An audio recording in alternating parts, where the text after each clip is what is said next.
आपकी स्क्रीन पे बताएं। यूनिफॉर्म सिविल कोड अर्थात यूसीसी लागू करने वाला देश का पहला राज्य बताइए फटाफट से। The first state in the country to implement uniform civil code is, बताइए जल्दी से। उत्तराखंड, उत्तर प्रदेश, हिमाचल प्रदेश और राजस्थान।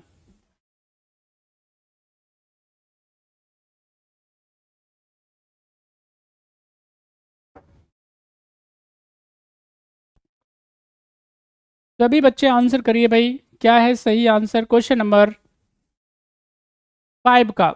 देखिए जब हम बात करेंगे किसके बारे में, यूसीसी के बारे में, यूनिफॉर्म, यहाँ पे जब हम बात करेंगे किसके बारे में, सिविल कोड के बारे में, यूनिफॉर्म सिविल कोड, या हम इसको क्या बोलते हैं, समान नागरिक संहिता, समान नागरिक, इसको संहिता बोलते हैं, यूनिफॉर्म सिविल कोड बोलते हैं। इसका मतलब क्या होगा, यहाँ पे कॉन्स्टिट्यूशन ऑफ इंडिया की जब हम बात करेंगे, भारतीय संविधान की बात करेंगे, तो कॉन्स्टिट्यूशन ऑफ इंडिया के अंदर एक आर्टिकल है, वो आर्टिकल है 44, 44वां क्या है, अनुच्छेद है। और इस 44th कॉन्स्टिट्यूशन की जब हम बात करेंगे आर्टिकल की, यानी ये डीपीएसपी के अंदर है, direct principle of state policy के अंदर याद रखना है। यहाँ पे एक आर्टिकल है जिसका नाम क्या है, यूनिफॉर्म सिविल कोड, समान नागरिक संहिता। अब समान नागरिक संहिता की जब बात करी जाएगी तो इसमें होगा क्या, इसकी आवश्यकता क्या है, जरूरत क्या है। देखिए हमारे देश में क्या है, अलग अलग धर्म को मानने वाले, अलग अलग संप्रदायों को फॉलो करने वाले, अलग अलग भाषा, रीति रिवाज, धर्म, संप्रदाय, कास्ट, इन तमाम चीज़ों को फॉलो करने वाले लोग रहते हैं। यानी हमारे देश में क्या है, जातिगत, साथ ही साथ में धार्मिक, साथ ही साथ में भाषाई क्या है, विविधता है, डाइवर्सिटी है। और उसको ध्यान में रखते हुए क्या किया गया है, सभी समुदायों को सम्मान देते हुए, उनके रीति रिवाजों का रिस्पेक्ट रखते हुए यहाँ पे क्या किया गया है, सबको अलग अलग अधिकार दिए गए हैं। यानी कि विवाह करने का, साथ ही साथ में तलाक का, एडॉप्शन का, यहाँ पे प्रॉपर्टी राइट्स का, सबको क्या है, हर एक धार्मिक संप्रदाय को अलग अलग उनको अधिकार दिए गए। कई बार क्या हो जाता है, ये हमारे लिए बड़ा हैवी हो जाता है, काफ़ी हमको नुकसान पहुंचा देता है जब इस तरह की चीज़ें होती है। तो यहाँ पे क्या होगा, हम जब देश एक हैं, जब नेशन एक है, तो क्या होना चाहिए, विवाह का, तलाक का, प्रॉपर्टी राइट का, एडॉप्शन का एक नियम होना चाहिए, एक रूल होना चाहिए, जो कि है नहीं। इससे क्या होता है, कई बार हमारी जो सिक्योरिटी होती है, हमारी इंटीग्रिटी होती है, हमारी यूनिटी होती है, वो कॉम्प्रोमाइज हो जाती है। कई बार इससे क्या होता है, हमारे अलग अलग, मैं कहूँ आपको तो उसमें डिस्क्रिमिनेशन बढ़ जाता है, ठीक है कि नहीं। यहाँ पे अगर मैं बात करूँ, हिंदू समुदाय में क्या है, एक शादी करने का अधिकार है।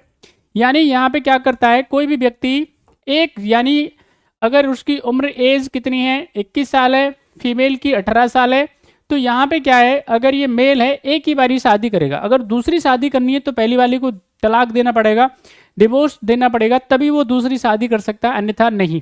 यहाँ पे मुस्लिम पर्सनल लॉ के हिसाब से जब हम बात करेंगे तो 4 शादियां करने का अधिकार होता है, किसके पास में, मुस्लिम समुदाय के पास में। तो यहाँ पे कई बार क्या होता है, काफ़ी चीज़ें डिस्क्रिमिनेटिंग होती हैं। यहाँ पे आप देखेंगे हिंदू कोड बिल के हिसाब से जो हिंदू महिलाएं हैं उनको अपने पिता की और साथ ही साथ में पति की संपत्ति में क्या होता है, हक होता है, अधिकार होता है। लेकिन यहाँ पे जब हम बात करेंगे किसके बारे में, मुस्लिम महिलाओं के बारे में, तो उनके पास में अपने पिता और अपने पति की संपत्ति में राइट नहीं होता है, अधिकार नहीं होता है। तो यहाँ पे बहुत सारे ऐसे रीजन्स हैं जिनमें क्या होना चाहिए, यूनिफॉर्मिटी आनी चाहिए, एक रूपता आनी चाहिए।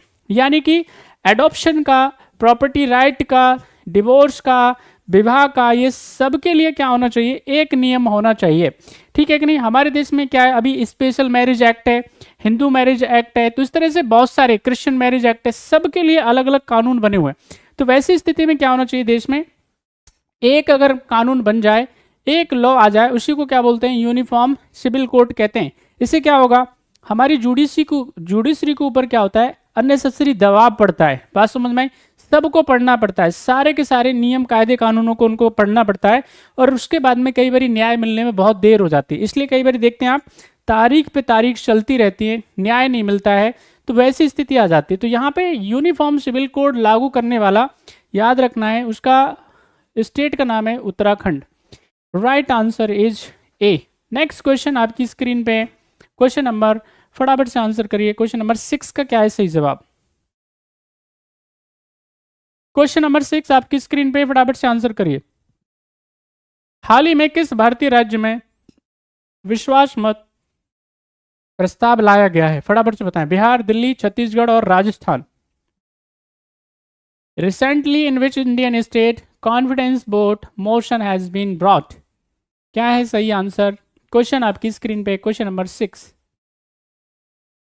सभी आंसर करें सारे बच्चे, कोई बैठा ना रहे भाई। बहुत सारे भारतीय हैं जो रिप्लाई नहीं कर रहे हैं, आंसर नहीं दे रहे हैं।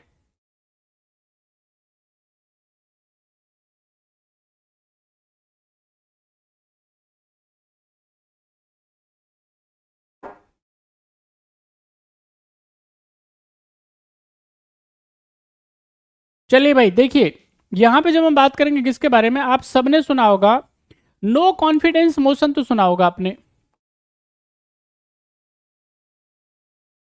आप सबने अविश्वास प्रस्ताव के बारे में तो सुना होगा, लेकिन आज हम बात कर रहे हैं किसके बारे में? यहाँ पे विश्वास मत के बारे में, विश्वास प्रस्ताव के बारे में बात कर रहे हैं। तो यहाँ पे क्या है, दिल्ली की विधानसभा में, सभी बच्चे समझ लें इस बात को, दिल्ली की विधानसभा में यानी लेजिस्लेटिव असेंबली ऑफ दिल्ली, उसमें क्या किया गया है, याद रखना है, उसमें कॉन्फिडेंट वोट या विश्वास मत लेकर के आया गया है। यहाँ पे जब ये विश्वास मत लेकर के आया जाता है तो उसकी वजह क्या होती है? नो कॉन्फिडेंस मोशन लेकर के आया जाता है तो उसकी वजह क्या होती है? देखिए जब नो कॉन्फिडेंस मोशन की बात करेंगे तो इसको कौन लेकर के आता है? अपोजिशन पार्टियां लेकर के आती है। किसके खिलाफ? जो पावर में पार्टी होती है, जिसकी सरकार होती है, सरकार के खिलाफ क्या होता है? ये नो कॉन्फिडेंस मोशन लेकर के आया जाता है। इसके बारे में हम बहुत बारी चर्चा कर चुके हैं, वीडियो इस पे कई बारी पड़े हुए हैं, आप जाकर के प्लीज देख लीजिएगा। यानी ये इसको कब लेकर के आया जाता है नो कॉन्फिडेंस मोशन को? जब अपोजिशन को लगता है कि सरकार के पास में क्या नहीं रहा है, वो नंबर नहीं रहा है, वो उसके पास में आंकड़ा नहीं है जिससे उसकी सरकार चल सके, यानी सरकार के पास विश्वास नहीं रह गया है। तो यहां पे क्या होगा, इसलिए क्या लेकर के आया जाता है? नो कॉन्फिडेंस मोशन, ताकि सरकार अपना जो नंबर है, उसके पास में जो बहुमत का आंकड़ा है, वो उसको सिद्ध करे। लेकिन जब चर्चा करी जाती है कॉन्फिडेंस वोट के बारे में, कॉन्फिडेंस मोशन के बारे में, तो इसको कौन लेकर के आता है? जो पावर में पार्टी होती है, जिसकी सरकार होती है। और वो इसलिए लेकर के आती है, दो तीन कारण इसके होते हैं। मोटा मोटा अगर मैं आपको कहूं तो एक तो क्या है? प्रदर्शन, यानी कि हमारे पास में क्या है? नंबर है, वोट है। और दूसरा यहाँ पे क्या करना, कई बारी जो अपोजिशन पार्टियां होती हैं उनको क्या करना? क्रिटिसाइज करना। ठीक है कि नहीं? तो यहाँ पे जैसे अगर मैं कहूँ आपको, दिल्ली में इसको लेकर के आया गया है, तो दिल्ली में यहाँ पे दिल्ली के मुख्यमंत्री साहब ने ये कहा है कि जो अपोजिशन पार्टी है ना, स्पेशली उन्होंने क्या किया है, बीजेपी के ऊपर उन्होंने ये स्पष्ट तौर पे उन्होंने कहा है कि बीजेपी क्या कर रही है, हमारे जो एमएलएज हैं उनको क्या है, उनको तोड़ने का काम कर रही है। बात समझ में आई? यानी कि हमारी पार्टी को तोड़ने का काम किया जा रहा है, किसके द्वारा? यहाँ पे बीजेपी गवर्नमेंट के द्वारा। तो इस तरह की बातें जो हैं उन्होंने कही हैं, तो हम क्या हैं, हमारा क्या करते हैं, विश्वास जो है, जिसको हम लोग क्या बोलते हैं, मत कह रहे हैं, हम उसको सिद्ध करने के लिए यहाँ पे उपस्थित हुए हैं कि हमारे पास में नंबर है। बात समझ में आई? और साथ ही साथ क्या करना, अपने जितने भी कह सकते हैं कि हमारे जो एमएलएज हैं उनको यूनाइट करना, उनको संगठित करना, और सामने वाली पार्टी के लिए क्या करना, एक स्ट्रॉन्ग मैसेजेस देना। बात समझ आई? तो इसके लिए यहाँ पे दिल्ली इसको लेकर के आया गया है। तो इसका जो सही आंसर वो क्या है? B is the right answer.